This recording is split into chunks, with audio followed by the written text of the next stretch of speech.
Hey, Rhett, what's up, man? What's up, dude? Thanks for having Dude, me on. yeah, man, glad to have you here. First, I wanted to kind of hear about what's the story with you starting to play Port City, and how did you connect with Daniel?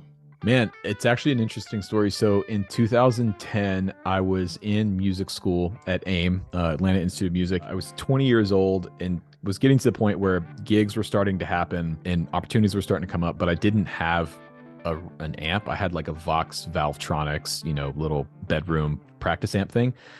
And but I was playing amps every day at school. They had, Marshall Vintage Modern. They had a really great matchless Starliner. They had some cool Nice. stuff there. But one of the amps that I kept going back to was a Port City Dual 50. And I'd never heard of Port City at the time.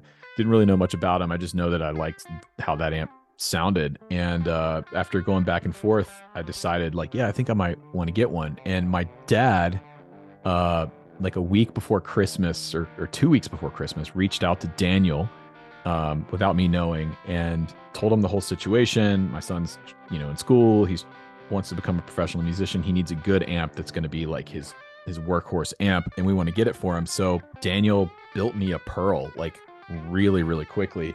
It's actually over here on Yeah, my you still have sidecar. it, huh? That's Yeah, well, I awesome. still have it. Yeah, it's right under the aux right there. And that was it, man. Yeah, it was that and a 212 OS cab with vintage 30s, which I still have. I still record with and tour with, actually. Fast forward, a lot of us know that you like Edge of Breakup Plus, which is not the Pearl, even though it's a great amp. There's a little bit of a story. You were in Germany, is that correct? Hmm. And you kind of discovered this old Gibson amp?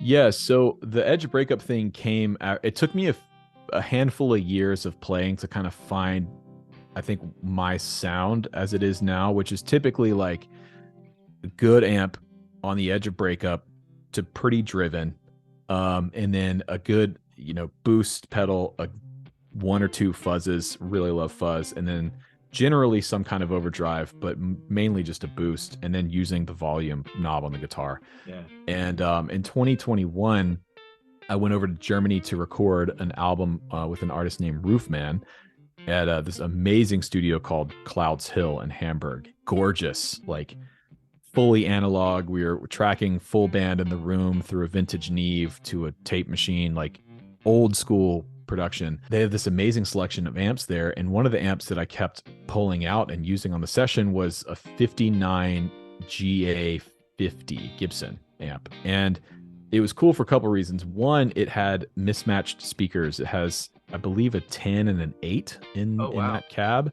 Yeah. And then it has one of the best sounding tremolos I've ever heard in an amp. And yeah, that's kind of how I got introduced to it. And around that time, Daniel was talking to me and saying, like, hey man, if you ever wanted to do anything, like a signature amp or a collab or something, I'd love to do something with you. And I was like, well, actually, this thing's kind of cool, and I don't really see a lot of people playing or making these old Gibson style amps as much. What if we did something like this? And that's how it all started. He called me actually from Germany when he was working on a session, and he got to play an older Gibson amp.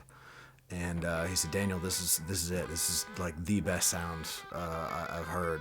And so I started looking into it, and he said, "Do you think we could do something that was on the foundation, kind of use that amp as the chassis, and then build out a couple things around it and tweak it?" And I said, "Sure." Dove in, and it was a couple weeks later where I basically said, "Here's what we can do," and he said, "That all sounds great," and then ordered all the parts and got it together and talked to some of my friends within the industry to get their opinion on it. And it was something that was really organic, and ultimately he came up, I think it was pretty quick, within 90 days I had a working prototype, and he was floored and he really liked it. There were a couple things that he wanted to tweak, some things that just weren't exactly as he wanted them to be, and he was like, "I really think it'd be best if we could do X, here, and Y here." So he left, and I had another 2 weeks before he needed to use the amp he wanted to use it on a gig and get some footage, and so I had 2 weeks to make those things happen, and was able to do it, and drove down, and then you can actually see the clip in the Rhett Shull video where I deliver the amp. and then he uses it for a practice and then a performance that night. And ever since then, it's been great. I mean, Daniel really took it and ran with it. And I told him what I liked about that amp, and but I didn't want to do a part for part clone of it. I wanted to kind of, update it and make it a little more modern, a little more usable. This isn't technically a signature amp. It's more of a collaboration. And he did, man. It's 50 watts, but it's the quietest 50 watt amp I've ever played. Like it's loud. It'll move air, but it's not like, some other amps I have that will peel the paint with 50 watts. It's pretty tame and pretty usable.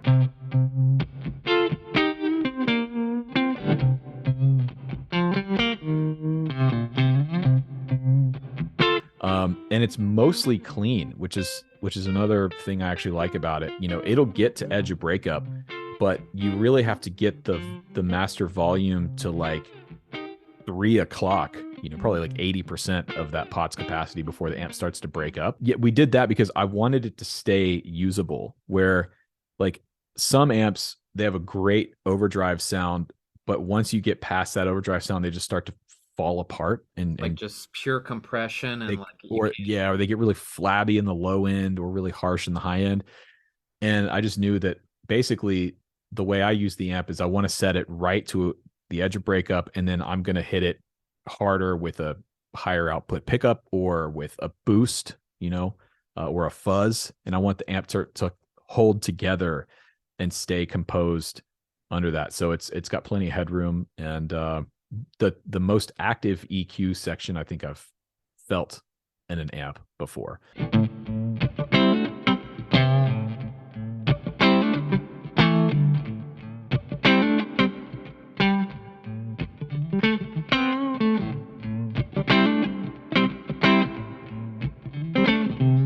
It's just volume, treble, and bass, really. And the treble and bass are so active. Like, you've played it. That bass control, you can suck out all of the low end and get this like really small kind of tinny sound, or you can add it back in and get this big boomy, like low mid kind of thing happening. Same thing with the top end. You can roll that top end back and it gets really warm and round sounding, or you can add it in and it doesn't get harsh or brittle, but you get this attack and this articulation that's really, really nice.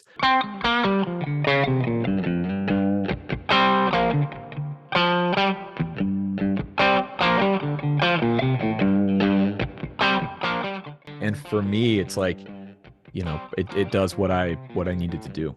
I love the way it breaks up and the way it takes pedals.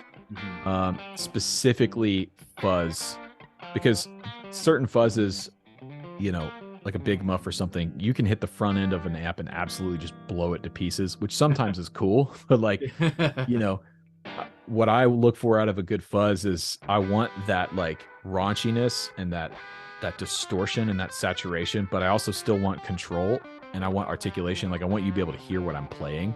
And some amps, you hit them with a certain fuzz or whatever, and they just completely blow apart. Or even with overdrives or boosts or something, you hit the front end of an amp sometimes too hard, and the amp just falls apart. Absolutely. And this one doesn't. It's punchy. It's really, really, really punchy. It's got that like super percussive thing where, as the pick sort of falls off of the string and that transient of the note comes through the amp, you can feel it behind you. And part of that is the cabinet. I think we mismatched the speaker sizes in the cabinet, so it's got a 10 and a 12. And the 10 is a like 100-watt neodymium, like really, really hi-fi, interesting sounding speaker. Yeah, in that small 212 cab that Daniel builds, it's a cool sound, man. Yeah, really cool sound. The tremolo is gorgeous too. It's like, yeah, the tremolo is so great.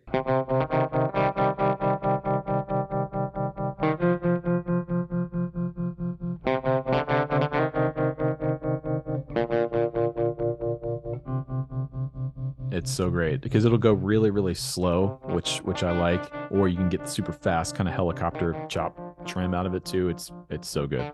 Yeah, and I thought it was a cool way to do it. It's not like a signature amp. It's really more of a collaboration. It's something, because I play a lot of different stuff. I love amplifiers. To me, I think I actually like amps more than guitars if I had to pick, because they're so unique and each one does its own thing, and it sort of inspires you to play differently depending on what amp you're looking for.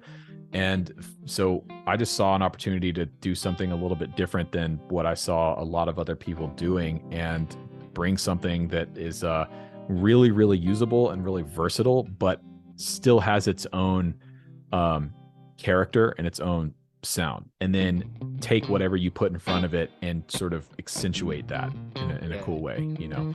So it's a cool color to have in your palette, and it can be just your one amp to do everything, or it can be like I have, you know, one of many that does a cool thing. So you should, yeah. Yeah. Cool, man. Awesome, dude. Thank you so much for the time today. I really appreciate it. Yeah, dude. Thanks for having me. Yeah, man. Absolutely. Awesome.